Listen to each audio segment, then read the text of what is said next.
Hi, Professor. This is Jenny. I'm here to do my interview.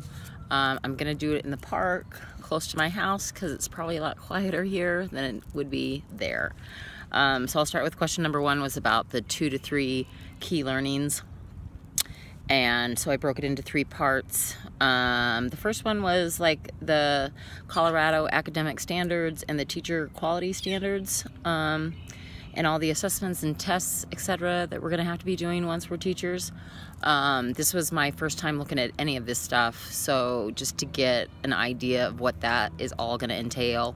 To be quite honest with you, a lot of that stuff looks super scary to me, but now after looking at it in your class and some other classes, it's not so scary to me.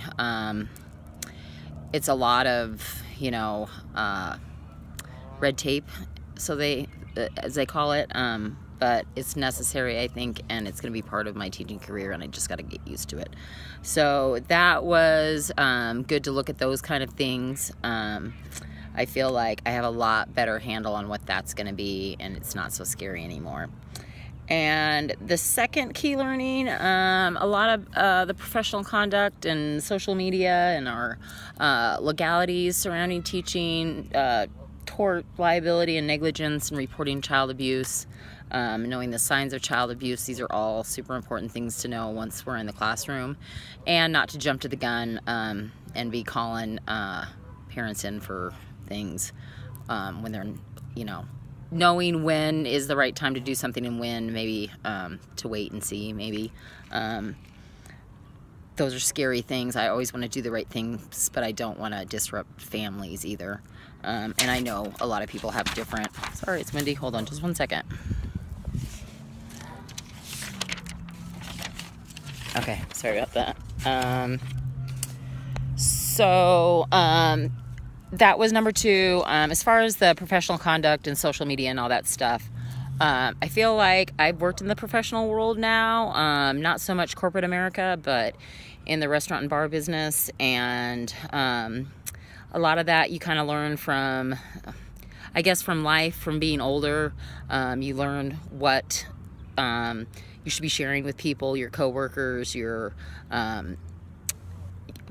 especially your students. It should be a professional relationship, and I think I'm going to be fine with that. And then the third thing that I thought was absolutely probably the most important about the key learnings of this course was of where to find my resources and what to... the things that they're not going to tell me when I get hired on as a teacher. It's not curriculum-based things. It's like the chalk beads that you gave us, That's a, source of information there that is invaluable. Things like going to school board meetings and all those things that, no, we're not required as teachers to go, but we should be going. So those were probably 3 of the most important things that I think I took from this. I actually felt like this was the most influential course I took this semester. I guess it just got me thinking like a teacher. So on to question number 2.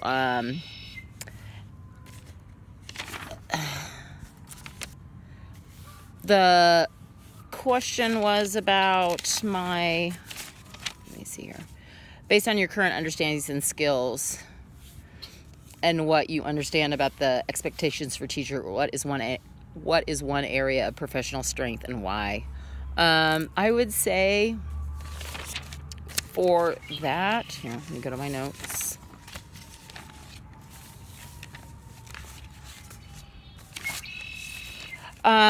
I'll concentrate on the quality standard that I worked on, which was Element B, Standard 6. And that was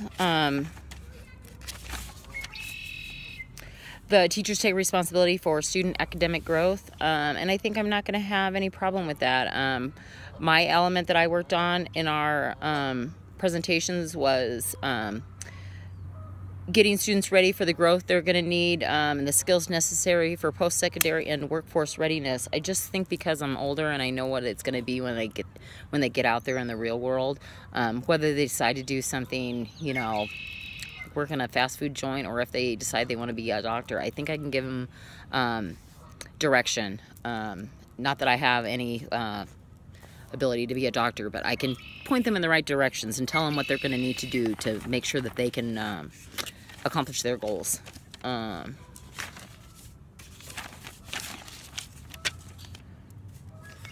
And then for question number 3, one area for growth, I worry about my lack of knowledge or my lack of academic strength, that I might, I'm not good in math, I'm not good in sciences, I'm going to have to do a lot of studying, I'm going to have to do a lot of catch up, but I still feel like I know what needs to be done. It's not like I'm clueless as to what this is all going to entail. Some of the other quality standards that I think that I would have a strength in is I picked my minor as being the culturally and linguistically diverse children, and I think because of my experience in New York and living in a diverse community, I'm going to be really good with creating a safe place for them to learn and grow, and that gives them what they need. And then for question number 4, as far as my goals as a student, I know my strengths and weaknesses. I know I'm a procrastinator. So my first goal would be to spend more library time. I force myself to kind of leave my home sometimes. Even when, I could study at home, I get better quality studying done when I go to the library. It's like clocking in for work. I'm more on task. And then if I am at home, one trick that I've learned, incorporated just this last semester, was I use a stopwatch, and I do 30 minutes computer time, sit down time, and then I do 30 minutes where I can go and get my coffee and start another load of laundry. But I can piddle my day away, and I do, and I have. So that's one thing that I need to work on. And then my second goal is I would like to study abroad, and I would like to check out I don't know if it's too late for me now, but I think by the end of this semester my grades would be high enough that I could check out what the honors program is and what I would have to do to be part of that honors program, or if it's too late for me.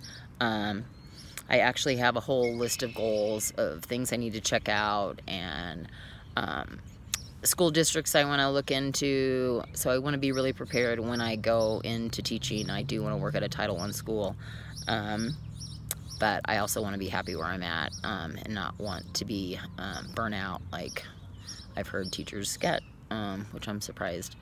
So I think I have a lot to offer as a teacher. As far as I think my biggest weakness would be my lack of academic knowledge. I mean, I wasn't a great student when I was in school, but I think sometimes teachers are,